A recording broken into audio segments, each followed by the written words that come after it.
699 INE's possible return amid the Atlanta snitching scandal. Picture this, the internet's favorite villain is trending again. The rainbow-haired rapper who once set the music world on fire with his outrageous antics, viral hits, and endless controversies, might actually be staging a comeback.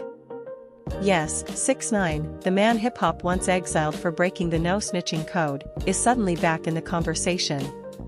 But this time, it's not just about him, it's about what's happening in Atlanta, the heart of modern hip-hop, and how new scandals there are rewriting the definition of loyalty, betrayal, and survival in the rap game. So, is 6ix9ine really back? Or is this just another loud stunt in his endless carousel of chaos? Let's break it down. The fall that shook hip-hop. Back in 2019, the world watched 6ix9ine go from Billboard king to courtroom defendant. He was charged with racketeering, firearms possession, and gang-related crimes. And in a move that sent shockwaves through the culture, he cooperated with federal authorities, testifying against members of his own 9 Trey Blood gang. The headlines wrote themselves. 6ix9ine snitches to save himself. Tekashi tells on everyone. The end of street credibility. The hip-hop world collectively turned its back. Overnight, he went from one of the most streamed rappers on the planet to a symbol of betrayal. Rappers like Meek Mill, Snoop Dogg, and 50 Cent, his former mentor, publicly disowned him. Even fans who once blasted his tracks couldn't believe he'd done what, in street code, was unforgivable. And yet, 6ix9ine didn't stay quiet. When he was released, he came back swinging, literally taunting the entire industry, dropping Gubba, breaking YouTube records, and declaring himself the king of New York. But even with all the streams and hype, the shadow of Snitch loomed too large. The industry shut him out. Collaborations dried up. Labels stayed distant. And for a while, it seemed like 6ix9ine INE's run was over. But then something happened. The snitching scandal in Atlanta changed everything. Fast forward to 2025, the streets of Atlanta, hip-hop's current epicenter, are buzzing. The city that gave us Future, Young Thug, Gunna, and Lil Baby suddenly finds itself in the middle of a snitching scandal of its own. It started with Gunna's plea deal in the massive YSL RICO case. When Gunna accepted an Alford plea, meaning he didn't admit guilt but acknowledged evidence against him, the internet exploded. Many interpreted it as snitching, something Gunna and his camp denied. Still, fans and other rappers began drawing comparisons between Gunna and 6ix9ine. Suddenly, the once isolated outcast had proof that the no-snitching rule wasn't as clear-cut as people made it out to be. And 6ix9ine wasted no time jumping into the fire. He started posting clips mocking the Atlanta situation, calling out rappers who once condemned him but were now silent when the same accusations hit their own city. "Y'all called me a rat," he said in one post, "but when it's your favorite rapper, it's just legal strategy?" That line hit hard. Future, Young Thug, and the new divide in hip-hop.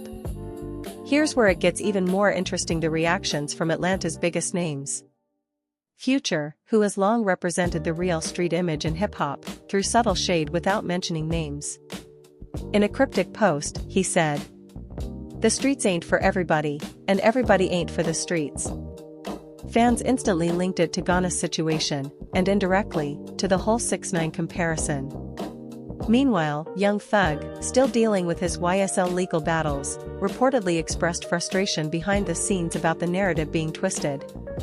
Sources close to him said he felt betrayed that some in the rap world were quick to label people rats without understanding the legal nuances.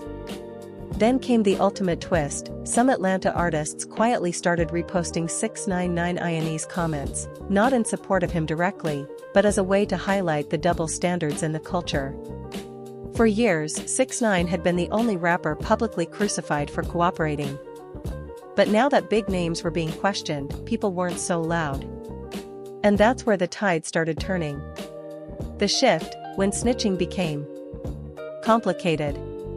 Let's be real, the no-snitching rule has always been sacred in hip-hop.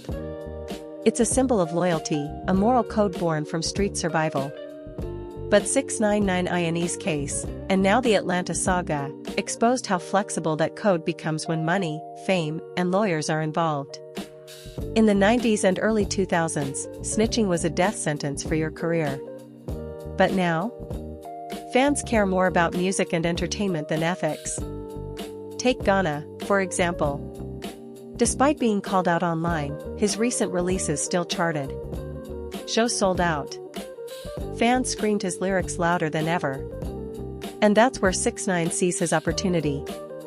He's watching rappers who criticized him for years now face similar accusations, yet they're still embraced by fans and peers. That's given him the confidence to test the waters again. In recent interviews and social posts, insiders claim 6ix9ine has been in talks with independent producers in Miami and Houston to release new material under a rebranded image, something that leans more toward truth-teller than villain. Because whether people love or hate him, one fact remains: 6ix9ine always knows how to make noise. The industry might be warming up, slowly. For a long time, 6ix9ine was considered untouchable. Big-name rappers wouldn't even say his name on interviews. But after the recent scandals, some of that ice is melting. Behind closed doors, a few younger producers reportedly see him as a marketing genius who can still bring viral attention. And there's evidence to back that up: his numbers never truly died.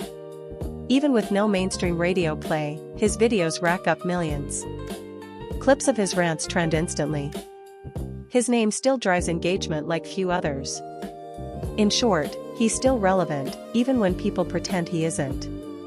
Several anonymous industry insiders have said that 6ix9ine has recently been in contact with mid-tier rappers who don't have major label deals but want exposure. To them, working with 6ix9ine isn't a risk, it's a boost. If that happens, it could signal his unofficial re-entry into mainstream hip-hop. Why some fans say he's already back? Here's the truth: you can cancel an artist on paper, but not in people's playlists. Check social media today, you'll still find TikTok edits with his songs, gym videos soundtracked by his old hits, and teens quoting his infamous "You Mad" line. Cultural memory doesn't die easily. And controversy, like it or not, keeps a brand alive. 6ix9ine knows this. In fact, he's built his entire career on it. The hate, the memes, the beefs, they all feed the same machine. And now that the rap world itself is fractured over what snitching really means, he's found himself accidentally vindicated. "Y'all owe me an apology," he joked recently. "Turns out, I was just early."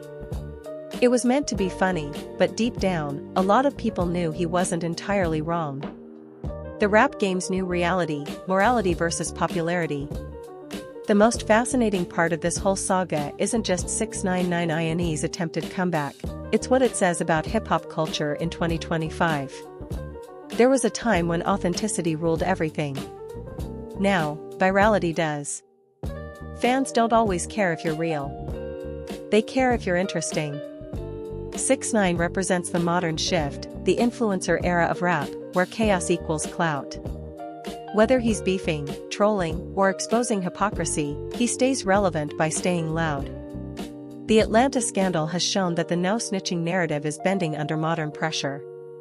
When beloved rappers get caught up in similar accusations, fans are learning to separate the music from the morals, something they refused to do for 6ix9ine years ago. And now? He's using that inconsistency to force himself back into the spotlight. Future versus 6ix9ine, the quiet war of credibility.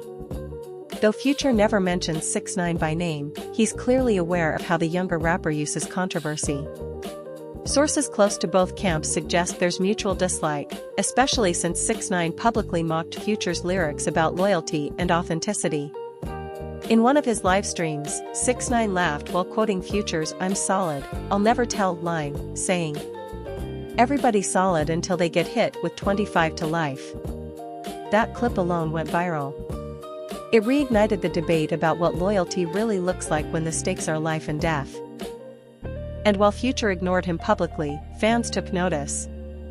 The comment sections lit up, some agreeing with 6ix9ine's logic, others calling him out for exploiting the situation. Either way, he got what he wanted: attention. And in today's music business, attention is currency. The quiet power move, owning the snitch label. This is where 6ix9ine might just be smarter than people give him credit for. Instead of hiding from the snitch label, he's embracing it. He uses it as armor. A shield. A brand. He's not running from the narrative, he's monetizing it. Merch drops, lyrics, interviews, he's flipping the insult into identity. It's the same thing other controversial artists have done, turn the hate into hype. By turning Snitch into a persona, he controls the story, and that might be his most powerful move yet. So, is 6ix9ine officially back? In some ways, yes. Not through traditional industry doors, but through the only one that really matters now, public attention. The Atlanta snitching scandal gave him leverage. The double standards gave him talking points. And the ongoing conversations about loyalty and fame gave him a window to step back into relevance. He's not the same viral hitmaker from 2018, but he's not done either. He's evolved into something else, a walking mirror of hip-hop's contradictions. A provocateur who thrives where chaos lives. Whether he releases another album or not, 6ix9ine is already back in the cultural conversation, and that's exactly where he wants to be. The irony? The same hip-hop community that once exiled him now echoes his own storylines: loyalty, betrayal, survival, and fame at any cost.